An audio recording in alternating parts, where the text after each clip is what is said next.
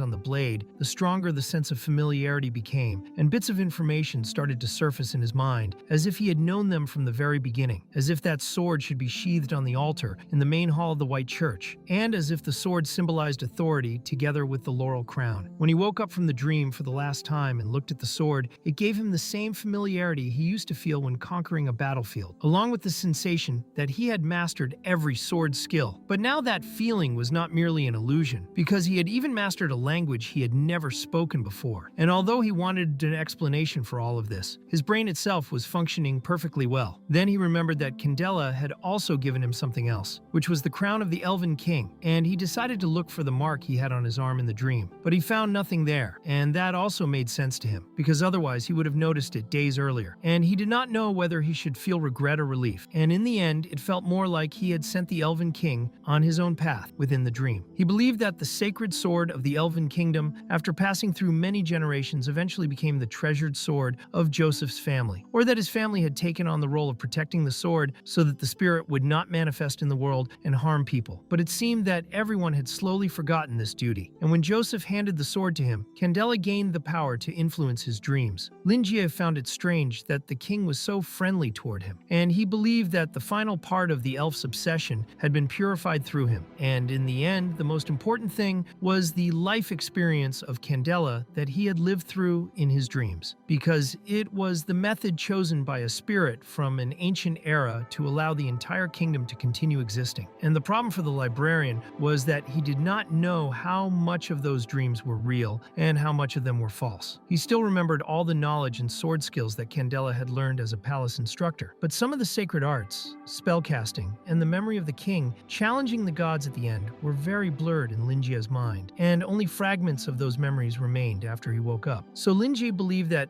Azir had once possessed an ancient legendary era, but it eventually vanished along with the fall of the old kingdoms. However, Linjie did not know whether everything had been intentionally hidden, so he wanted to get his hands on that book, because he was eager to uncover the whole truth and wanted to know what kind of existence that god was who annihilated the ancient elven kingdom. And since rushing would not help, Linjie decided it was better to stop the research for that day, and the coin he had obtained obtained that day was also mentioned in those documents. The coin could be used for divination and was a very important ceremonial tool, and because both sides were identical, it could be used to predict the future. So Lin Jie drew a smiling face and a sad face on it to distinguish between good fortune and misfortune, and he also believed that he would have a good dream that night. And suddenly the librarian appeared in another place and became frightened because he did not know where he was until the original Silver Witch welcomed him once again. At that moment, he quickly realized that he might once again be inside Prada's dream, and everything was very different from the last time he had dreamed there, and he believed that he had met her on the promised next night, even though that promised night had been delayed. And in the end, this was already the third time he had entered the same dream, and he had read some books about dreams and learned that it was not impossible for dramatic dreams to repeat. But the problem was that he was dreaming of the same place and the same person 3 times in a row, and when the same thing happened 3 times, he believed there was no way it was a coincidence. And something had also happened to his body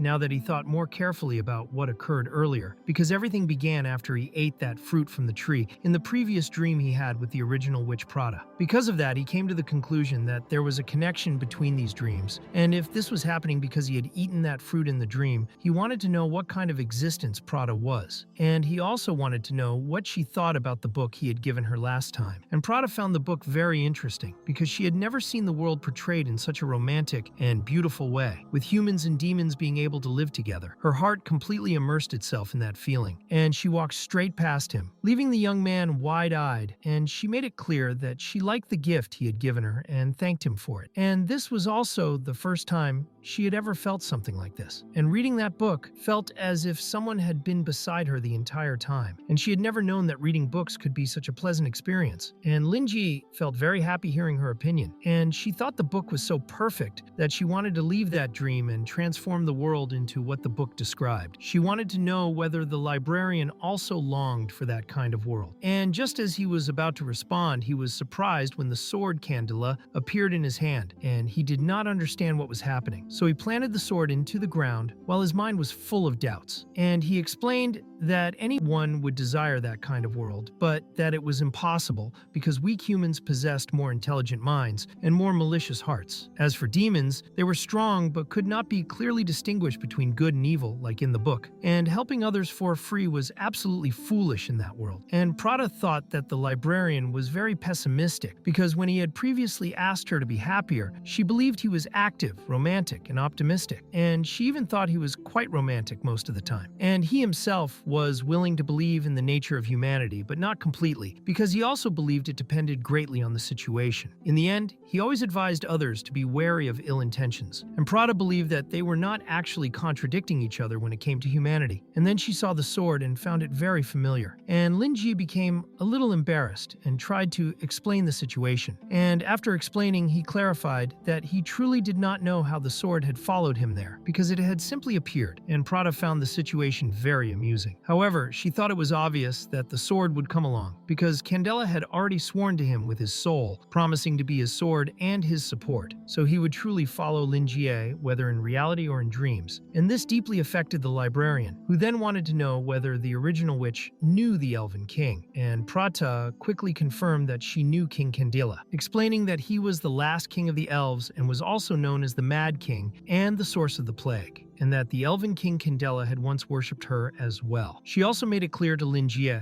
that everything the Elven King had told him was true, and that humans had confused this part of history with something else. And Lin Jie clearly remembered that the White Hall that later collapsed used to be a hall where the royal family worshipped the gods, and it was also the place where Candela chose to exile himself, and it was there that he discovered that Prada was the god worshipped by the elves. Soon he realized that the story was more confusing than it first appeared, and Prada, seeing that Candela had regarded Lin Ji as his master, understood that Candela had been willing to give everything he had, including his memories. But she wanted to confirm whether she was correct in thinking that Lin Jie could not clearly see all of them, and that only the sword skills had been fully transferred. And Lin Jie quickly confirmed this, explaining that those skills felt as if they had always been part of his own memories, even though he had never consciously practiced them. Prada was willing to make a deal with him, because she would teach him the sword techniques properly, and once he fully mastered them, she would explain what had been mixed and altered in history, and she asked whether he was willing to accept this deal, and of course he agreed. But she immediately made it clear that there would be no turning back. And before they began the lesson, she wanted to ask him one more question, which was whether Lin Jie knew about ether, and this question caught him completely off guard. Ether was the most basic element required when space or matter was formed, excluding all other elements, because ether was considered the fifth element that existed in everything in the world. And during ancient Greek times, it was an imaginary substance in physics that ancient scholars used to explain certain physical phenomena. And at that moment, Prada was referring to the concept as understood in occultism, though it was not exactly the same, and Lin Jie began to think that ether was a type of energy that truly existed, similar to a form of mental power. And this also connected to the philosophical concept of azure. That concept also meant the blue color of the sky, which matched the idea of ether being part of both the world and the heavens. And now Lin Jie believed that the space he was in was not merely a dream, but a real space. And to him, it was clearly no longer a coincidence. And one thing he had never questioned before was how the Black Shadow had placed him in that world. So he directly asked the witch Prada whether that dream was in fact ether itself. Prada saw that he already understood more than enough, so she chose not to explain it further. But Lin Jie admitted that he did not actually know that much, and she therefore decided to skip the basic lessons, which made him panic because he truly did not understand. And he even blamed himself, thinking that he spoke in a confusing way. And now he felt less comfortable asking her questions. And in simple terms, Prada explained that if he could not remember something, it was because Candela himself no longer remembered it, but Lin Jie still could not grasp the deeper concept behind those memories. To avoid conflicts of knowledge, anything he did not yet understand was automatically censored, and Lin Jie, feeling a bit awkward, realized that the memory itself was intelligent. And Prada clarified that a normal human did not possess this kind of ability, because when something from a higher level flowed down to a lower level, it was like a flood hitting a dam, and if the dam lacked sufficient strength, it would collapse easily. And Lin Jie believed that the Black Shadow was the one causing all of this, since it was something he himself could not do. Now he understood that if he wanted the complete version of those memories, he would need some kind of key, and Prada asked him to close his eyes and focus on the sword. And Lin Jie immediately assumed that she was about to teach him how to obtain that key. And Prada instructed him to sink his consciousness into the blade, though he had no idea how to do that, and suddenly he began to fall. Lin Jie thought that Prada had tricked him, and that everything had been intentional, because his consciousness was being pulled into some kind of abyss. And soon a powerful energy appeared, which he identified as the vision of the remaining soul of Candela within the sword. And Prada explained that this was ether, and that he could safely use it because it was Candela's soul fused with the blade and sworn in loyalty to the librarian, though it was still only a temporary manifestation. And Lin Jie would need to build a space to store it for now. Lin Jie immediately understood that this was similar to how her dreams worked, and she confirmed it. And Prada also intended to teach him how to do this. But the scene suddenly changed, showing an armored individual declaring that the hunt was about to begin. And then the scene abruptly shifted to one day earlier, revealing the mechanical rebirth of the Society of Truth. And at the reconstruction site were George Byron and Walter Leonard, who were clearly unhappy about having to work overtime, as the lack of funding had made everything much more difficult. They had lost many projects, and their previous investments had been wasted. And on top of that, the deputy leader, Diamond, who wanted to control everything,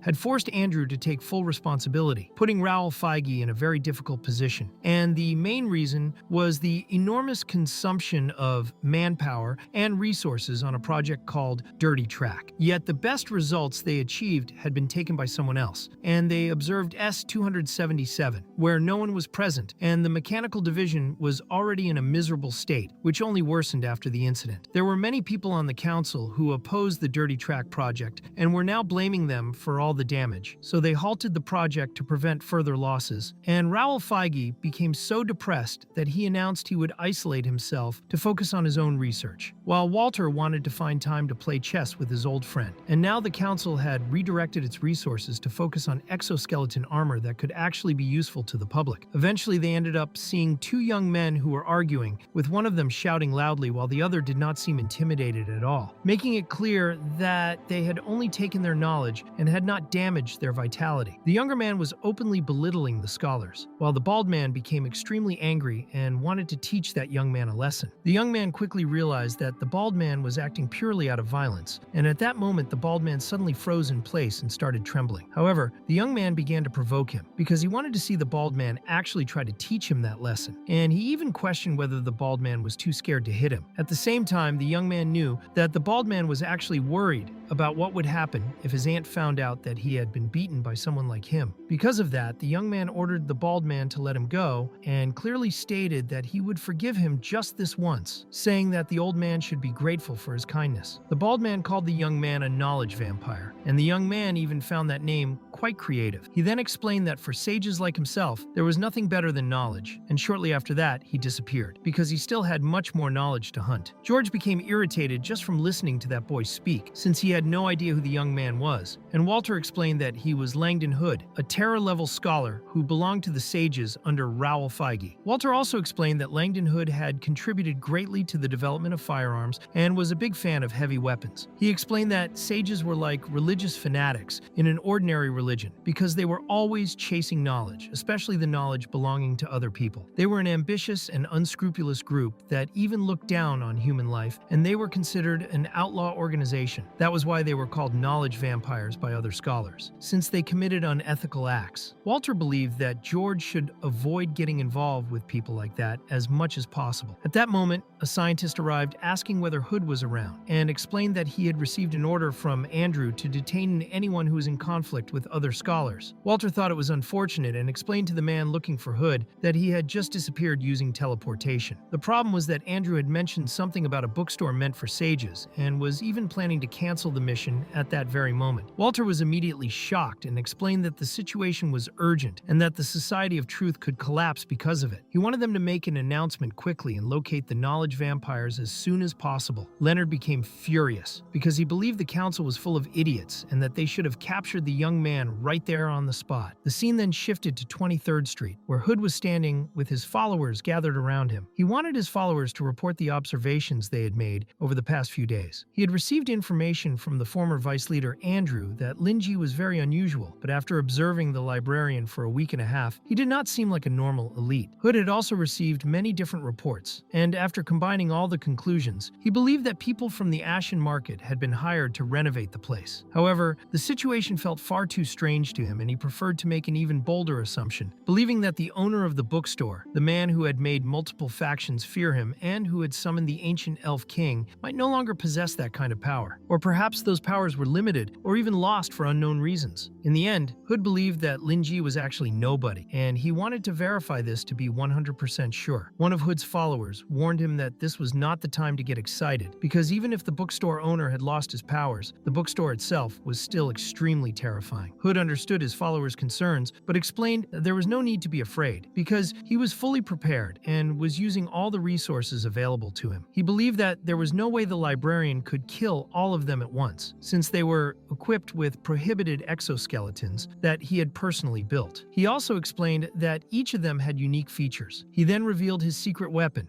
which was the part that excited him the most. That weapon was capable of withstanding a full-force strike from a destructive-level attack. All of them put on that armor, and Hood felt eager about what they were going to do that night, because the knowledge vampires of the Society of Truth were about to hunt the most precious thing of all, which was knowledge. They then set out to invade the bookstore, and Hood wanted them to investigate both the knowledge inside the store and the owner himself. When they arrived in the middle of the night, Hood believed that it was just an old and shabby bookstore. He thought that the place might contain some kind of danger, but it seemed to hold only ordinary books. Still, they continued investigating while using invisible skeletal coding technology. The more time passed, the more Hood became convinced that he was right, and that there was not a single terrifying power within that bookstore. The scene then shifted to Lin Ji, who felt tired even after waking up because Prada had not gone easy on him. He felt that if he slept a little longer, she would squeeze out every last drop of his endurance. Practicing his sword skills was truly exhausting him. Just then, he heard the door opening and became very startled, knowing that it was not the girl, because she would always knock before entering. So he believed that he was being robbed and that it was an emergency, and he decided to deal with it using what he had learned, relying on the sword skills that the witch had forced him to learn. He moved immediately and appeared behind the individual wearing an exoskeleton, placing the sword against his neck, which left the individual completely shocked, and Lin Ji wanted to know if that was an attempted robbery. The scene shifts a few seconds earlier when Hood entered and found Lin Ji's room. He seemed somewhat bored because he could not feel even the slightest sense of danger, but he still expected to find something interesting to amuse himself. Suddenly, he felt a terrifying presence and began to believe that he was about to die. and at that moment, the Candela sword appeared extremely close to his neck, while Linji wanted to know if that was an attempted robbery. Trembling, Hood admitted it, and in sheer terror, he realized that something had gone terribly wrong. The reason was that the librarian already knew their objective, which meant that the entire operation had been exposed from the very beginning. The worst part was that Hood had already admitted everything before even realizing it, so everything was already over. He could not understand how he had failed to sense the presence of the librarian there, and now his head could be cut off at any moment. He believed that all of this was part of Linjia's plan, and that the librarian had known everything from the start. But in reality, the librarian had still been asleep and had only just woken up. What had happened was that his consciousness was still half dreaming, and his body had moved on its own. He felt that his movements were smooth, but he still believed that he needed more practice. Even so, he could not show weakness, because he believed he was facing thieves. He noticed that the thief was wearing armor with a unique design and that the equipment was extremely advanced. But what truly caught his attention was the weapon. The thief had invaded his bookstore carrying a weapon and had even sneaked into his bedroom. He judged that the thief was extremely arrogant and decided that he would not let this go. He convinced himself that this was nothing more than self-defense, because in his view, the thief was malicious and conceited for bringing a weapon inside. He decided to take advantage of the situation and believed that he could not afford to make a mistake. Because of that, he wanted to know if he was correct in assuming that the thief's accomplices were downstairs. He stated to Hood that he had known everything since the moment they entered his bookstore, and that everything they had done was under his control. But in truth, he was lying and simply playing with the petty thief. Suddenly, one of Hood's accomplices knocked over a book downstairs, while Linjie was wondering what Hood believed would happen to the people below. When the book fell, Lua immediately woke up and rushed out of her room at an absurd speed, running down the stairs. She let out a loud scream when she found them. Linjie had already imagined that he did not need to worry about the people downstairs, because his assistant would handle them, and since she could easily carry any amount of weight, dealing with those men would be effortless for her. Because of that, he continued playing with Hood and ordered him to lower his weapon immediately. In the next instant, Linjie felt a brief surge of malice and split the weapon in half, leaving Hood completely unable to believe what he had just seen. He remembered Feige showing the blueprint of that weapon, explaining that it still lacked safety and stability when firing, which meant there was a serious risk of explosion. The plan had been to improve both efficiency and safety, and at that time the project had been temporarily banned. Hood had listened to everything Feige said and had obviously stolen Feige's knowledge. The scene shifts to Hood, who had already completed the weapon. He had received no support from the authorities, but he had used his own resources and his connection with his uncle to create a product that was officially forbidden. His next step had been mass production, and his goal was to make the sages, as he called his followers, grow together with him. At that moment, he realized that all his hard work had been destroyed by a single strike from Linjie, while the librarians simply wanted him to continue. In the end, Hood could not understand what the librarian wanted after destroying his weapon, because everything he had done, all the knowledge he had stolen, and the materialization of his intelligence had been reduced to nothing right in front of his eyes. Hood felt that this was abuse, and could not understand how a librarian who was supposedly human could do something like this to him. He told himself that he needed to calm down, because he still had his armor, and losing the weapon was something he could endure. However, to his despair, his armor was completely destroyed in an instant and began to collapse right in front of him. Hood was utterly incredulous, while Linjie thought that now Hood should be able to move more freely. Hood trembled and treated the armor he had built as if it were a baby, while Linjie could not understand why such a low-level thief was so heartbroken. Because of that, he believed that Hood would no longer try to do what he intended, and decided that he would simply tie him up. The scene shifts to Hood with his hands already bound, and Linjie finally saw his face. He did not expect him to be so young, and he noticed the sorrowful expression of someone who had lost something extremely precious. He also could not help but notice from his clothes that he came from a good family, which led him to believe that he was nothing more than a typical rich and arrogant young man. He recalled that Noken also had youths with strange personalities like this, and as he walked down the stairs, he wanted an explanation for why she was involved in things like this. He explains that what she is doing is wrong, and in the end, he believes that she should work hard to get what she wants. Instead of taking what belongs to others, Linjie believes that she herself created the weapon and the other toy, which shows that she has talent, but he thinks it is shameful that she's committing crimes and that she needs to be punished, and he makes it very clear that his bookstore is not just any place and that it has its own rules. Hood soon starts crying and accuses him of destroying his work, even though he claims he did nothing, and even though he went there intending to steal, he still had not taken anything yet. However, Linjie becomes very angry at the fact that she is making excuses after trying to steal from him, and she quickly falls into despair, and Linjie warns her that she should consider herself lucky that she did not have time to do anything, because otherwise realize it would not be just a simple punishment. He explains that he was a teacher in his past life and that he hated it when a child behaved badly and still refused to change. Hood starts crying again, and Linji wants Hood to stay there with his friends while waiting for the police to arrive. When they reach the lower floor of the bookstore, all of Hood's followers are lying on the ground, and Lua is observing all of them and soon wants to know from her boss what they are going to do. And Linji notices that there are 7 people in total, so he considers it a planned operation. They tried to look for money in his cash register and probably found nothing, so they search for something valuable in the shop. The girl was upstairs in his room, and he is sure that she was the leader. And he was also lucky that only one person went up, which made it easy for him to deal with the situation. But those people also did not expect that Lua, who is very strong,